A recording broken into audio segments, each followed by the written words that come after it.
Bonjour, mon nom est Marc Pinette et je suis conseiller financier ici à Halifax. Et de la part de Junior Achievement, je vous remercie de nous avoir invités dans votre classe aujourd'hui. Quand j'étais jeune, je faisais partie de Junior Achievement et c'était une expérience incroyable. Junior Achievement est une organisation globale à but non lucratif qui aide les jeunes avec la littératie financière, ainsi que l'entrepreneuriat et vous prépare pour le monde du travail. Et aujourd'hui, on va s'imaginer qu'on a tout terminé l'école. C'est le temps de rentrer dans le monde du travail. Et qu'est-ce que ça donne? C'est une grosse étape dans la vie. On s'installe à notre propre compte. On trouve notre premier emploi. Il y a de l'argent qui commence à rentrer.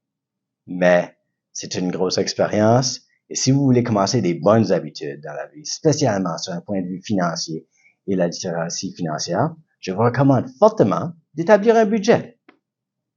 Mais qu'est-ce que c'est un budget? En gros, c'est une combinaison de tout le revenu qui rentre dans votre domicile et de toutes les dépenses qui sortent de votre compte de banque. Parlons des dépenses pour un petit peu. Il y a une dépense qui s'appelle des dépenses fixes. Et les dépenses fixes, c'est ce qui arrive à chaque mois et le montant est relativement le même montant que vous devez payer à chaque mois. Ceci peut inclure le loyer, le paiement d'automobile, ainsi que les choses comme l'électricité, ainsi de suite. Mais il y a aussi d'autres dépenses, des dépenses variables. Et les dépenses variables, c'est ce qui fluctue un peu à chaque mois. Une dépense variable peut être l'achat de la nourriture, peut être l'achat du linge, ainsi quand vous sortez, vos dépenses avec vos amis, quand vous sortez au restaurant, ce sont toutes des dépenses variables.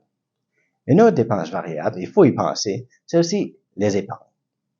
Les épargnes peuvent être automatiques à chaque mois ou vous faire un effort pour épargner à chaque mois. Et les dépenses peuvent être, ou les épargnes peuvent être des épargnes à court terme.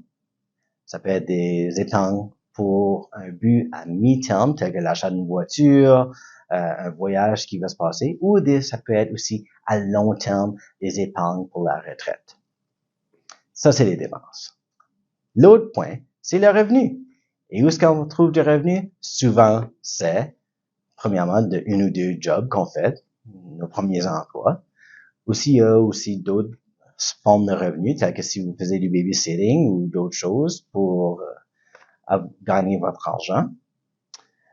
Et plus tard dans la vie, il y a d'autres revenus qui peuvent provenir de vos placements, ainsi que si vous décidez d'acheter des appartements, ils peuvent avoir des loyers que le monde vous paye pour vivre leur vie. Maintenant, on a parlé du revenu, on a parlé des dépenses. Il faut aussi qu'on parle du déplacement. Est-ce qu'on va s'établir dans un appartement?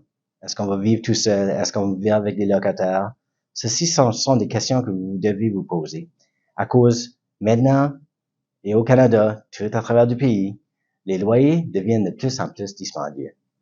Et vous êtes conscient, qu'est-ce qui est votre budget? Qu'est-ce que vous pouvez dépenser pour vos appartements? Et le déplacement. Est-ce que vous allez vous établir dans un local où est-ce que vous pouvez prendre l'autobus? Ou est-ce que faut vous acheter un auto? C'est toutes des questions très importantes quand on se concerne un budget. Et plus tard dans la vie, après qu'on a vécu dans les appartements ou au début, on veut peut-être acheter des maisons. Et là, la question vient, est-ce qu'on a besoin d'un prêt? Probablement, à cause des maisons deviennent vraiment chères. Et ce sera un prêt hypothécaire que vous allez rechercher pour l'achat de votre maison.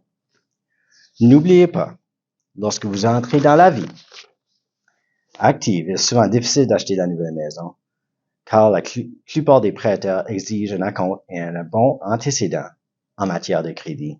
D'abord, bâtissez votre crédit à fur et à mesure de votre vie. Dans un instant, vous ouvrirez votre classeur pour faire un budget. En imaginant que vous avez terminé vos études, que vous vivez seul et vous commencez votre premier emploi, vous utiliserez la première colonne de votre feuille de travail. Merci beaucoup de m'avoir écouté et j'espère que vous appréciez le programme L'économie pour le succès, JA. N'oubliez pas de faire preuve de sagesse dans vos dépenses et vos économies.